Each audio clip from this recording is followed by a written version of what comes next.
अब देखो नीति की बात कर रहे थे, रघुनाथ मतलब भगवान राम। भगवान राम के जीवन से बड़ा नैतिकता का चित्रण कहां पर है कि भाई भगवान राम को जब हम पढ़ते हैं तो कि भाई अच्छा बेटा कैसा होना चाहिए, राम जी जैसे। अच्छा भाई कैसा होना चाहिए, लक्ष्मण और भरत। लक्ष्मण भरत दोनों एग्जाम्पल है ना भाई। राम जी के साथ लक्ष्मण साथ ही चले गए और भरत ने कहा कि राज सिंहासन भैया का है तो मैं इस पर बैठूंगा भी। सीता जी का चरित्र, अच्छी पत्नी का चरित्र है कि वो साथ ही चले गए थे उनके। आप सुग्रीव का चरित्र अच्छे दोस्त का चरित्र है कि भाई ने कहा चलने का तो लंका चले गए भाई सब साथ के अंदर। हनुमान जी एक अच्छे भक्त का चरित्र है ना। तो सारे के सारे कैरेक्टर एकदम अच्छे हैं ताकि उन कैरेक्टर से लोग सीख सके। तो रघुनाथ रूपक, रूपक का मतलब चित्रण होता है। तो भगवान राम के जीवन का चरित्र चित्रण किया गया, इसलिए बुक का नाम क्या है, रघुनाथ। ये जो मनसा राम थे ना, ये एक जोधपुर में महाराजा हुए थे, मान सिंह। कौन महाराजा हुए? उनके दरबारी विद्वान। कृपा राम जी चिलम पिया करते। चिलम समझते हो? वो डोकरे जो छोटी सी गुड़ गुड़ गुड़ गुड़ करते रहते हैं। और राज ये काम था चिलम भर के लाना।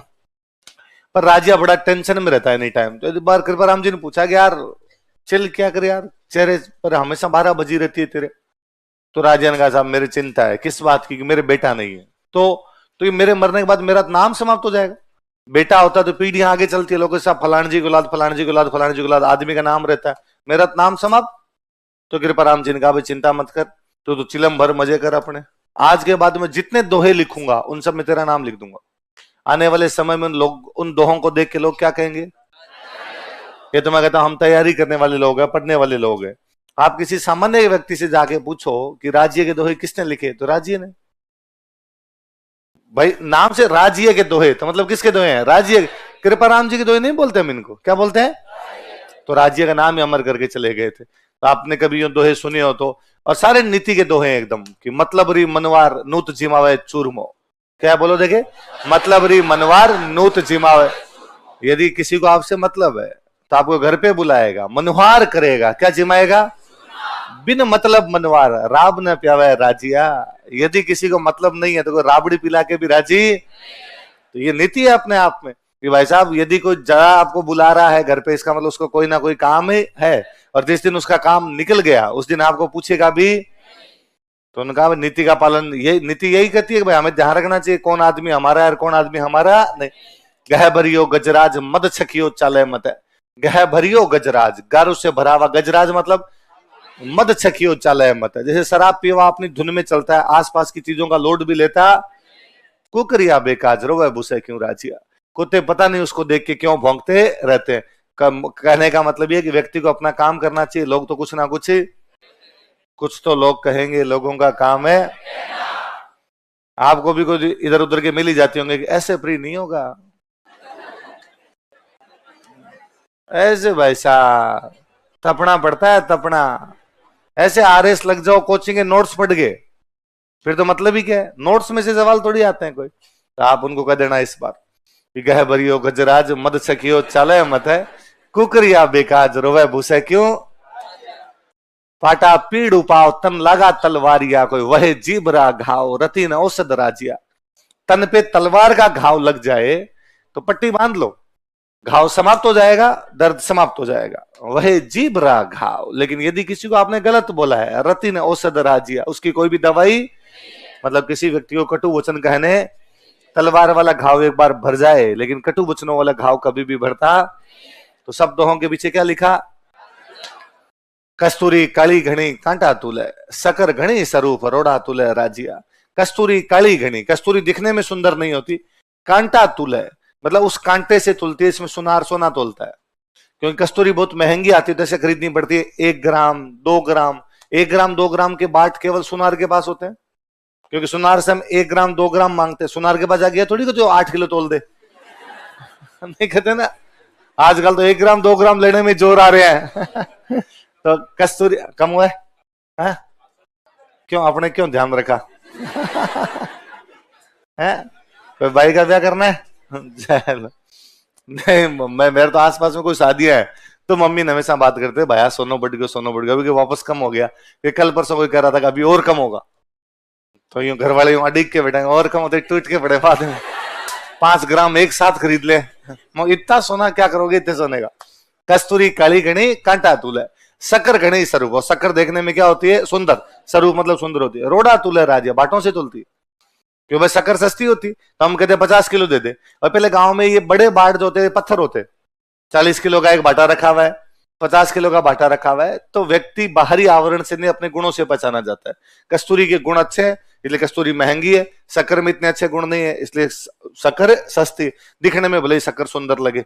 ये नीति की बात थी कि व्यक्ति को उसके गुणों से पहचाना जाए चाहिए। तो कृपाराम जी ने कौन से दोहे लिखे नीति के? तो दूसरा जो काल है उसको कहते हैं नीति एवं श्रृंगार का काल। क्या कहते हैं उसको? नीति एवं श्रृंगार। हुआ क्या, राजा ने कहा भाई हमारी बूंदी की हिस्ट्री लिखो। कवि ने लिखने शुरू कर दी, पर इतिहास तो बड़ा निर्मम है जी।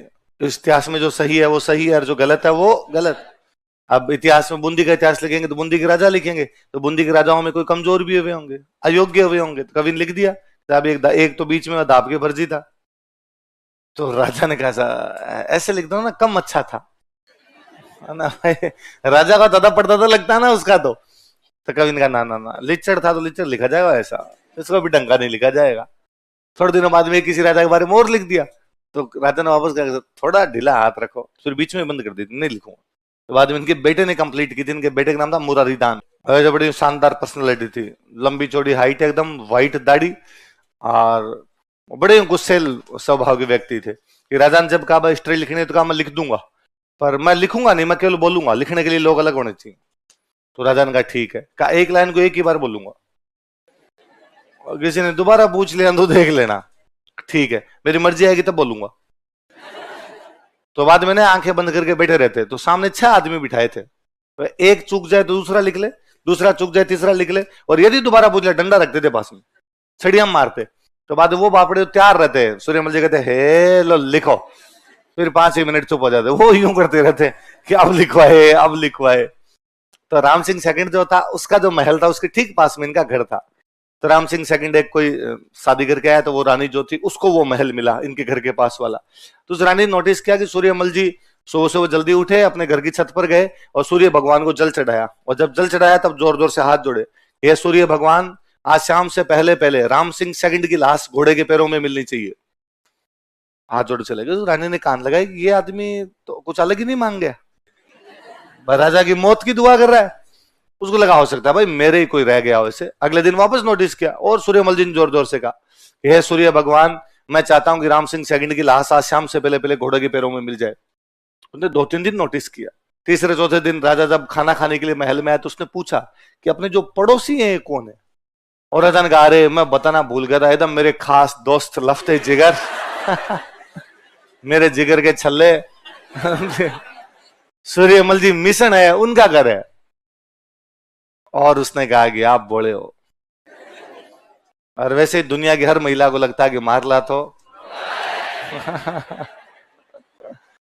उसने कहा नहीं नहीं क्या बात, अरे ये आदमी आपकी मौत की दुआएं मांगता है। नहीं नहीं हो ही नहीं सकता।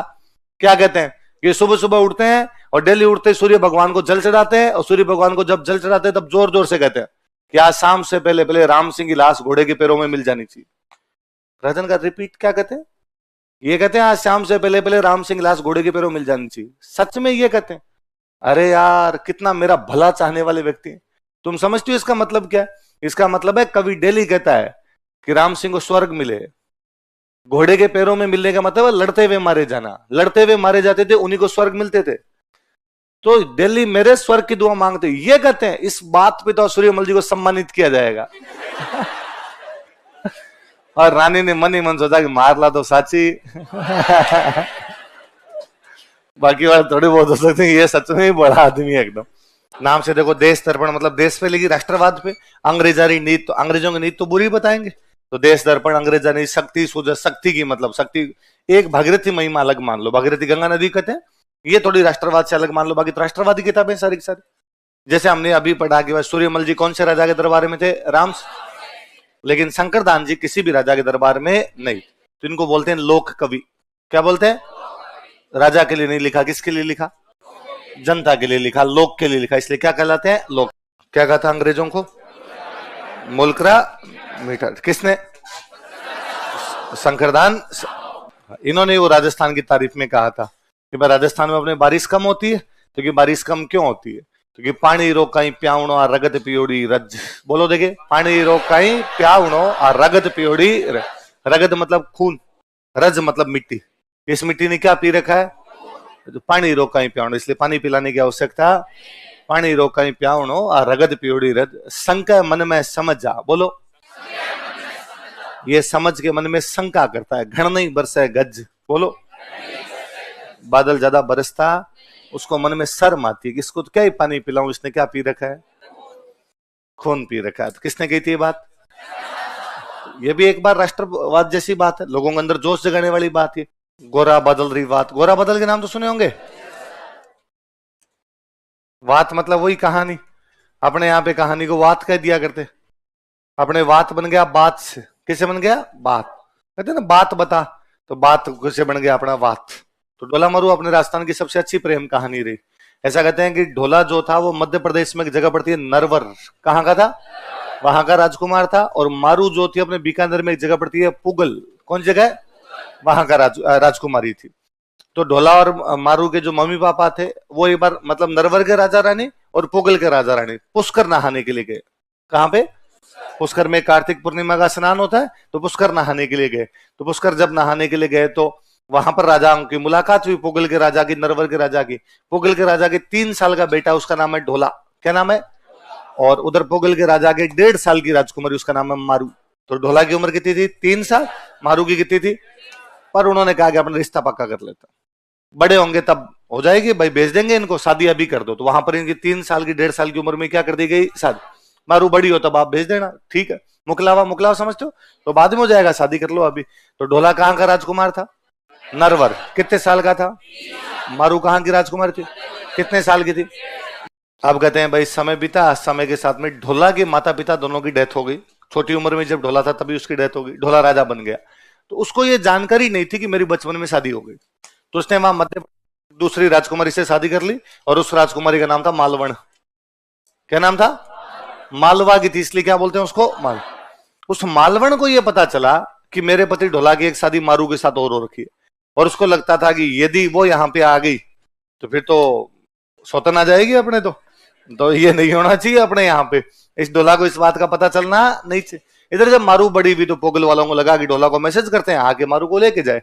तो पोगल वाले लेटर लिख के भेजते, भाई आओ और मारू को लेके जाओ। पर उसने मालवण ने नौकरों का रखा कि कोई भी पोगल से लेटर आए पहले मेरे पास आना चाहिए। लेटर आता है फाड़ के फेंक देती ढोला को जानकारी ने। इधर पोगल वालों को बड़ी चिंता, भाई क्यों नहीं आ रहे, क्या दिक्कत हुई? मना नहीं कर देंगे, हमने तो लड़की की शादी कर दी, मना कर देंगे तो हम क्या करेंगे? इन बिटवीन एक दिन मारू को रात को सपना आया। वो सुबह उठी तो उसने अपनी मम्मी को कहा कि रात को मेरे को एक सपना आया, और सपने में एक राजकुमार मुझे लेने के लिए आया। ये कहती उसकी, ये सुनती उसकी मम्मी रोने लग गई। अरे हुआ क्या? मैंने तो एक नॉर्मल सपना बताया कि एक राजकुमार लेने के लिए आया। तो उस मम्मी ने कहा मेरे को रोना इसी बात पे आ रहा है कि राजकुमार आ क्यों नहीं रहा। अब तक राजकुमार को आ जाना चाहिए था, और हमने राजकुमार को पता नहीं कितने लेटर भेजे, कैसे क्या? तो बताती भाई ऐसे ऐसे हमने तेरी शादी कर रखी है, जब तू 1.5 साल की थी तभी कर दी थी, अब ढोला पता नहीं क्यों नहीं आ रहा। तो फिर वो ढाडी जाति के लोगों को बुलाती है। कौन जाति के?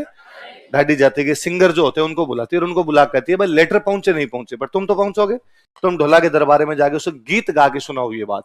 तो ढाडी वहां पर जाते हैं, वो ढोला को गीत गा के सुनाते हैं। ढोला को पता चलता है कि मेरी एक रानी और है, वो पुगल, और उसका नाम क्या है? मारू। अब वो आके अपने पहली वाली रानी को कहता है, मालवण को कहता है कि मेरी एक रानी और मैं उसको लेने के लिए जाऊंगा। उसको पता चला गया, पता तो इसको चल गया, अब कैसे रोका जाए? तो वो फिर वैसे कहती है कि भाई अभी तो राजस्थान में गर्मी बहुत पड़ रही है, अभी तुम्हें नहीं जाना चाहिए।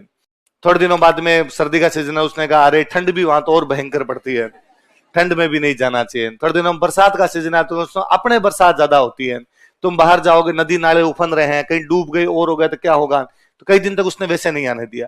एक दिन जब मालवण सो रही थी, ढोला वहां से निकलता है, पुगल आता है, मारू को लेके जाता है, बीच में कोई गुंडे वुंडे अटैक करते हैं, ढोला उनको छकाते हुए वापस पहुंचता है, अपनी दोनों रानियों के साथ हंसी खुशी जीवन व्यतीत करता है। हमारी कोई लव स्टोरी इसमें लास्ट में हैप्पी एंडिंग है, वो कौन सी है? ढोला मारू। कौन सी है? ढोला। इसलिए कवियों ने बाद में कहा कि मुर्दर थारे देश मर निपजे 3 रतन, मुर्दर थारे निपजे है इस मरुधरा की धरती, तेरे देश में कितने रतन है? एक ढोलो, दूजी मारवण, तीजो कसुमल रंग। एक तो ढोला है, एक मारवण मतलब मारू है, तीजा कसुमल रंग मतलब लाल। या तो लाल रंग युद्ध जैसा रंग है, यहाँ पे युद्ध में या प्रेम कहानियां हुई, तो फिर किसकी हुई? ढोला और मार। तो ये आप कभी आरएस लग जाओ, समय मिले तब आप ये इसकी पहली जो किताब ये मेरी पढ़ी हुई है, ढोला मारूरा दूहा है, सारे दोहे पर ये दो दो लाइनों के दोहे हैं तो अपने को समझ में भी आ जाते, तो बहुत अच्छे दोहे लिखे, और थोड़ी पुरानी राजस्थानी है तो आपको पता भी चलेगा कि पहले वो राजस्थानी कैसे लिखते थे। मेरे को याद है इसका एक दोहा की मारू बिजलियों को कहती है, बिजली चमकती है, तो बिजली चमकती है अपने को डर लगता है ना, तो मतलब दो तीन स्थितियां एक साथ है, तो उसने लिखा कि बिजलियां निजलियां जलहर तू तो लज, बिजलियां निजलियां जलहर तू तो लज, बिजलियां निर्लज हो गई है, बिजलियां क्या हो गई है, मतलब उनको शर्म आती, बिजलियां निजलियां बिजलियां निर्लज हो गई है, उनको शर्म नहीं आती, जलहर तू तो लज, हे बादल, जलहर मतलब बादल, हे बादल तू तो लज, तू तो थोड़ी शर्म कर, सुनी सेज विदेश पीऊ मधुरो मधुरो गज, मेरे पति यहां पर नहीं है, मैं अकेले रहती हूं, तू थोड़ा धीमा गाज, मुझे डर लगता है। बिजलियों को तो शर्म नहीं आती, ये तो भयंकर कड़कड़ाती है, तो ये तो अब ठीक है जो है वैसा है, तू तो ध्यान रख थोड़ा, तू इतना जोर से गरजता है बादल, तू गरजता है तो मुझे डर लगता है, मैं अकेली महिला हूं इसलिए तुझे इतना जोर से गर्जना करनी। राती सखीन तालमई काइज कुरली पंखी, ऊ सुरे हूं घर आपने बेहिन मेली अंखी, राती सखी इन तालमई, हे सहेली रात को इस तालाब में, काइज कुरली पंखी, पक्षियों ने कलरव किया, किसने, पक्षी बोले, तो किसी तालाब के पास में पक्षी बोले, ऊ सुरे वो तो सरोवर के पास में, हूं घर आपने मैं मेरे घर में, बेहिज मेली अंकी, दोनों को नींद नहीं आई, मैं मेरे प्रियतम की याद में नहीं सो पा रही थी, वो रात को यहाँ कलरव कर रहे थे तो नहीं सो पा रहे थे, नींद हम दोनों को नहीं आई थी। तो बड़ी अच्छी सारे दोहे, अगत कहानी प्रेम की मुक्स्यों कहीं न जाए, गूंगा रो सपनों भयोन सुमर सुमर पछताए, कि मारू जब ये पता चलता है उसको कि मेरी शादी हो रखी है, उस दिन जब वो अपनी सहेलियों के पास जाती है तो उनसे बोलती नहीं है, बस मुस्कुराती है, तो सहेलियां पूछती है, कई बार होता है कई बार ऐसा होता है कि अपने किसी दोस्त को कहते हैं अरे किस बात पे राजी हो रहा है, मतलब मन ही मन मुस्कुराना, चेहरे पे मुस्कान नहीं, पर अपने को लगता है कि यार बंदा राजी तो है, कोई बात तो है इसके अंदर, तो अपने किसी पूछे अरे भाई किस, और वो यार नहीं नहीं कोई बात, अरे ना ना यार देख बात तो है, तो सहेलियां उसको पूछती है भाई क्या क्या बात है, तो कहती नहीं नहीं कोई बात है, अरे तू बात तो बता हमें, तू इतनी राजी कैसे, तू इतनी मुस्कुरा क्यों रही है, तो वो मारू गति है कि अकथ कहानी प्रेम की मुख से कही ना जाए, ये प्रेम की अकथनीय कहानी है जो मुख से बताई नहीं जाए, गूंगा रो सपनों भयोन सुमर सुमर बचता है, ये गूंगे आदमी के सपने के समान है, गूंगा आदमी होता है जो बोल नहीं सकता, उसको मान लो सपना आ जाए, ऐसे मान लो मेरे को सपना है, तो मैं दूसरे दिन किसी को बता दूंगा रात को ऐसे ऐसे दिखाता है खजाना मिल गया अपने को, अपने पैसे वाले हो गए, या अपने सपना आया मेरे पीछे ट्रक दौड़ रहा था और ऊपर से निकल गया, ऐसा कोई डरावना सुखी कोई सपना हो सकता है, पर अपने बता देते हैं। मुझे याद है कि भाई स्टूडेंट लाइफ मेरे को यूं सपने आते हैं तो दोस्त को रात को इस प्रकार का सपना आ गया, तो आदमी को सपना आता है वो किसी को बता देता है, पर किसी गूंगे आदमी को बहुत अच्छा सपना आया, वो किसी को बताना भी चाहता है लेकिन बता तो उसको याद कर करके मन ही मन राजी होता है, तो गूंगा रो सपनों भयो सुमर सुमर बचता है, ये प्रेम गूंगे के सपने के समान से व्यक्ति याद कर करके खुद ही मुस्कुराता रहता है, किसी को बता बोले बड़ी